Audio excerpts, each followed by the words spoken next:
ఉన్న బంగారాన్ని విడిపించి ఆ రోజు ఆన్లైన్ రేటుకే మేము కొంటాం. Sharma gold company. నమస్కారం, సుమన్ టీవీకి స్వాగతం. ఈ జూలై మాసంలో నవగ్రహాల స్థితిగతులు ఏ రకంగా ఉన్నాయి, ద్వాదశ రాశుల వారికి ఎటువంటి ఫలితాలని అందిస్తున్నాయి, మరి ఎటువంటి పరిహారాన్ని పాటించుకోవాలి, ఈ విషయాన్ని తెలియజేసేందుకు మనతో పాటు ఉన్నారు ప్రముఖ ఆస్ట్రాలజిస్ట్, వేదిక వాస్తు నిపుణులు, శ్రీ విద్యా ఉపాసకురాలు శ్రీమతి జయప్రద గారు. అమ్మ నమస్కారం. నమస్తే అమ్మ, శ్రీమాత్రి నమః. అమ్మ, ఈ జూలై మాసంలో ద్వాదశ రాశుల వారికి ఏ రకంగా ఉండబోతుందో తెలియజేసే ముందు నవగ్రహాల స్థితిగతులు ఈ జూలై మాసంలో ఏ రకంగా ఉన్నాయో చెప్తారా? గోచార ఫలితాలు అనేది ఎప్పుడు కొన్ని ఏంటంటే మనకి వచ్చే శాతంలో 20% పనిచేస్తాయి. 100కి 100% పనిచేస్తే మన జన్మజాతకం. సో గోచార ఫలితాలు ఎప్పుడు తీసుకోవాలంటే జన్మజాతకం పూర్తిగా లేని వాళ్ళు గోచార ఫలితాలు తీసుకోవాలి. జన్మజాతకం ఉన్నవాళ్ళు గోచార ఫలితాలను ఎలా తీసుకోవాలి అంటే వాళ్ళకి ఇప్పుడు దశలు నడుస్తుంటే ఆ దశలో గోచారంలో నడిచే గ్రహాల వల్ల వచ్చే ఇబ్బందులు ఏమైనా ఉన్నాయా, ఈ దశకి ఆ దశకి రిలేట్ అవుతుందా, అయితే ఒకవేళ వచ్చే ఇబ్బందులు ఇవి ఇంపార్టెంట్ అనమాట. గురుదశ నడుస్తూ ఉంది. సో గురువు ఎక్కువ ఉన్నారు, మనకి వృషభంలో ఉన్నారు, గోచారంలో వృషభంలో గురువు ఉన్నాడు. వృషభంలో గురువు వాళ్ళ జాతకంలో ఎక్కడ ఆ స్థానం అది వాళ్ళకి ఏమైంది, సో వాళ్ళ జాతకంలో గురువు యోగిస్తున్నాడా, ఇబ్బంది పెడుతున్నాడా అనేది చెక్ చేసుకుంటే వృషభ రాశి వాళ్ళకి అందరికీ కూడా ఏంటంటే డబ్బులు టైట్ అవుతాయి, ఇబ్బంది పడుతూ ఉంటారు. సో డబ్బులు ఎంత వచ్చినా కొంతమంది నిలబడవు, కొంతమంది రావడం టైట్గా ఉంటాయి. సో ఇది జరుగుతుందా ప్రస్తుతం ఉన్న గోచార ఫలితాల్లో గురువు అక్కడ ఉండడం వల్ల, వృషభంలో ఉండడం వల్ల. సో వృషభం రాశి వాళ్ళకి ఉంటుంది, అలాగే మళ్ళీ అక్కడి నుంచి తులారాశిలో చూసిన వాళ్ళకు కూడా ఈ ఇబ్బంది ఖచ్చితంగా ఉంటుంది. వృషభ రాశికి ప్లస్ తులారాశికి అధిపతి శుక్రుడు, ఆయన శుభ ఫలితాలు ఇచ్చే ప్లేస్ గురువు ఉండడం వల్ల గురువుకు శుభగ్రహమే, శుక్రుడు కూడా శుభగ్రహమే. శుభగ్రహాలు అయినప్పుడు కూడా ఈయన దైత్యులకి గురువు, ఈయన దేవతలకి గురువు. సో రెండు కొన యాంటీ కాంబినేషన్ అంటాం. 3వ నెంబర్ కింద గురువుని సూచిస్తే 6వ నెంబర్ కింద శుక్రుడిని సూచిస్తాం. సో ఎప్పుడైతే వృషభంలో ఎప్పుడైతే ఉన్నారో ఆయన, వృషభ రాశి వాళ్ళకి మనీ సర్క్యులేషన్స్ టైట్గానే ఉంటాయి, అలాగే తులారాశి వాళ్ళకు కూడా మనీ వచ్చినట్టు ఖర్చయిపోతుంటాయి. తర్వాత వచ్చేసి శని భగవానుడు కుంభంలో ఉన్నాడు మనకి. సో కుంభం నుంచి ఆయన వక్రిస్తున్నాడు. ఈ జూన్ 30 నుంచి నవంబర్ 15 వరకు ఆయన వక్రస్థితిలో ఉన్నాడు ఆయన. సో వక్రస్థితిలో ఉండడం వల్ల దానివల్ల వచ్చే ఫలితాలు ఏంటి? ఓకే, సో 4 రాశుల వాళ్ళకి చాలా ఇబ్బందిగా ఉంటుంది, 4 రాశుల వాళ్ళకి కొంచెం ఉపశమనం కలుగుతుంది, మిగతా 4 రాశుల వాళ్ళకి హ్యాపీగా ఉండే అవకాశం ఉంది. తర్వాత వచ్చేసి మనకి రాహు వ్యయ స్థానంలో మీనంలో ఉన్నారు. సో జనరల్గా మీన స్థానం అంటే ఏంటి మనకి, సో గురువు ఉండే స్థానం అది బృహస్పతి స్థానం. వ్యయ స్థానం అంటే మనకి పూజలు పునస్కారాలు, తర్వాత లైఫ్లో లగ్జరీస్ లైఫ్లో ఉందా లేదా, అసలు ఎలా లైఫ్ లీడ్ చేస్తాం, లాస్ట్ మనం ఎలా చనిపోతాం అనేది కూడా అది చూస్తారు. అక్కడైతే ఎప్పుడైతే రాహు వెళ్ళి ఉన్నదో ఇక్కడ ఏమవుతుంది, జనరల్గా భక్తి చేసే విషయాల్లో చాలామంది కాంప్రమైజ్ అయిపోయి ఇప్పుడు మడి కట్టుకొని చేయాలా, మడి కట్టుకొని చేసుకోకపోతే ఏమవుతుంది అనే లక్షణాల్లో మారిపోతుంటారు. ఓకే, ప్రదక్షిణాలు చేయాలి, మనసు ఉండాలి, మనసులో మా భగవంతుడు ఉండాలి, అలా ప్రార్థన చేయాలి, అంతేగాని మడి కట్టుకొని చేయాలని రూల్ ఏంటి అనే తత్వంలోకి వెళ్ళే అవకాశం ఉంది. ఇది గోచారంలో రాహు మీనంలో ఉండడం వల్ల. రాహు వల్ల మొత్తం ఇప్పుడు ఎప్పుడైతే గోచారంలో ఆయన 12th హౌస్లో ఉన్నాడో అన్ని రాశుల్లో కొంచెం ఈ ప్రభావం పడుతుంది. సో వాళ్ళ జన్మ జాతకంలో మీనరాశి మీన లగ్నం అయితే ఇంకొంచెం బద్ధకాన్ని ఇవ్వడము, ఒకవేళ చేసే వాళ్ళకి అనారోగ్య సమస్య రావడం, నాకు బద్ధకం లేదు నేను చాలా స్ట్రిక్ట్గా పొద్దున్నే లేచి చేస్తాను అన్న వాళ్ళకి అనారోగ్య సమస్య రావడం లేదు. ఇది కాకుండా ఇంకా రకమైన వ్యవహారాల్లో ఇబ్బందులు పడడం, ఉద్యోగాల్లో కానీ డబ్బు విషయంలో కానీ ఇది జరిగే అవకాశం రాహు. సో గోచరంలో మీనంలో రాహు ఉండడం వల్ల. తర్వాత వచ్చేసి కేతు వచ్చేసి మీ కన్యలో ఉన్నాడు, అది జనరల్గా ఏంటంటే 6వ స్థానం కన్య. సో కన్యా రాశికి కేతు అనేది పవర్ఫుల్గా అంటే నెగిటివ్ రిజల్టే, పాజిటివ్ రిజల్ట్ అయితే ఇవ్వడు. సో ఎప్పుడైతే కేతు కన్యా రాశిలో పడ్డాడో ఆరోగ్య సమస్యలు ఎప్పుడైనా అంతే. కేతు ఎక్కడ ఏ స్థానంలో ఉన్నా అక్కడ మనకి భయాన్ని గురి చేస్తాడు, అంటే ఏమొస్తుందో మనం చెప్పకుండా చేస్తాడు ఆయన. అందులో 6వ స్థానం అంటే రోగస్థానం మనకి. తర్వాత వచ్చేసి మనకి ఇంకా రవి ప్లస్ బుధుడు శుక్రుడు ప్రతి నెల మారుతూ ఉంటారు.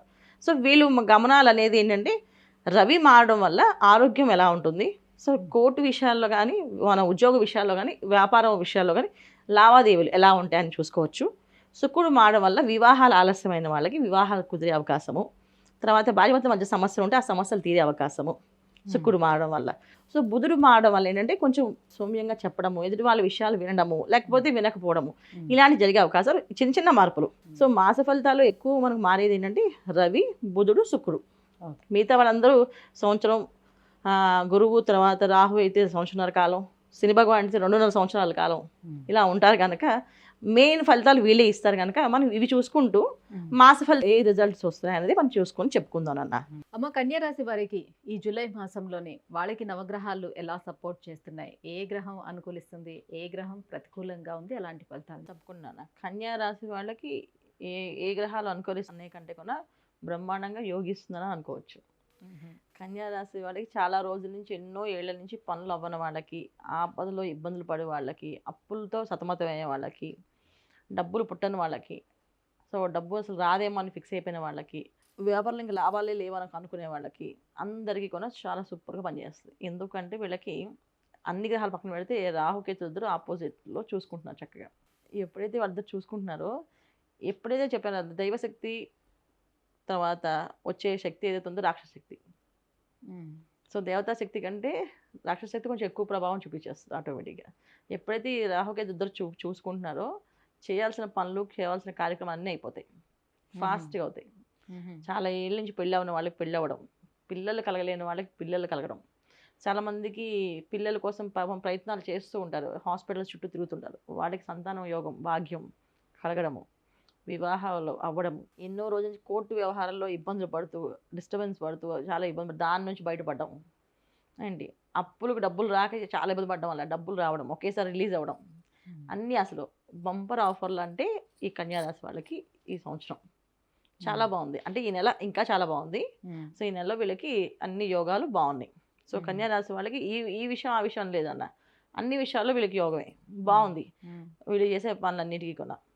సో వీళ్ళకి రాహుకేతు ఇద్దరు చూడడం, చూపులు ఉండడం వల్ల కన్యలో 6వ స్థానానికి కేతువు, 7వ స్థానంలో రాహు. సో ఇద్దరు ఉండడం వల్ల ఏంటంటే వ్యయ స్థానంలో ఎలాగైతే మీనంలో రాహు ఉన్నాడో, ఇవ్వాల్సిన లైఫ్లో లగ్జరీస్, మీనంలో మనకి ఇచ్చేది ఏంటి, కంఫర్టబుల్ లైఫ్స్, లగ్జరీ లైఫ్, విదేశాల ప్రయాణం ఆటంకాలు ఇబ్బంది పడే వాళ్ళకు విదేశీ ప్రయాణం అవ్వడానికి, అన్ని విషయాలు విదేశాల్లో ఉద్యోగాల కోసం ఇబ్బంది పడే వాళ్ళకు కూడా ఉద్యోగాలు వచ్చే అవకాశం ఈ నెల వీళ్ళకి జరుగుతుంది. చక్కగా హ్యాపీగా అన్ని పనులు అవుతాయి, ఒక్క పని కాదు. చిన్న చిన్న ఇంట్లో ఉండే వాళ్ళు కూడా ఏదో ఒక వ్యాపారం చేద్దాం, ఏదో ఒక ఉద్యోగం చేద్దాం అంటే ఇంట్లో వాళ్ళు ఒప్పుకుంటారు.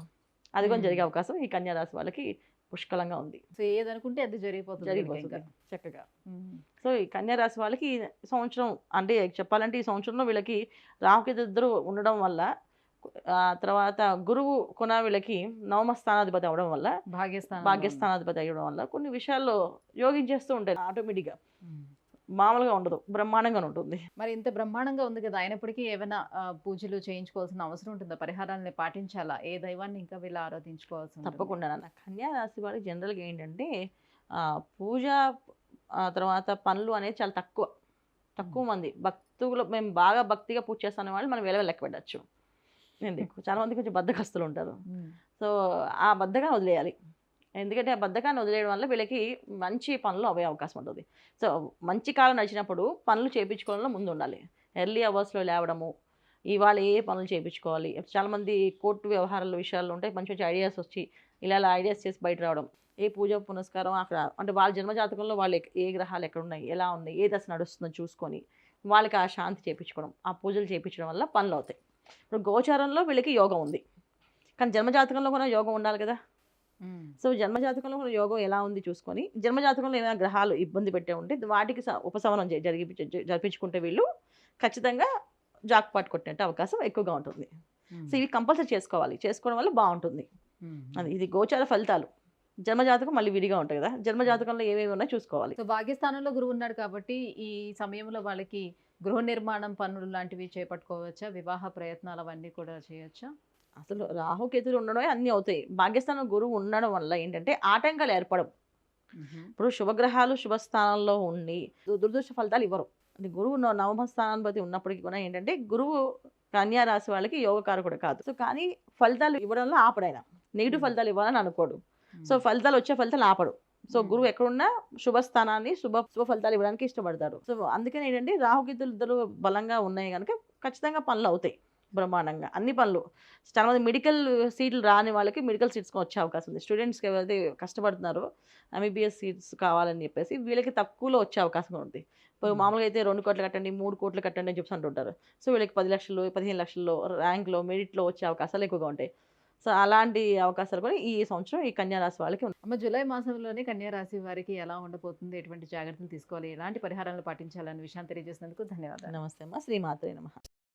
సుమన్ టీవీలో మీ పర్సనల్ అండ్ బిజినెస్ ప్రమోషన్స్ కోసం కింది నెంబర్కి కాంటాక్ట్ చేయండి.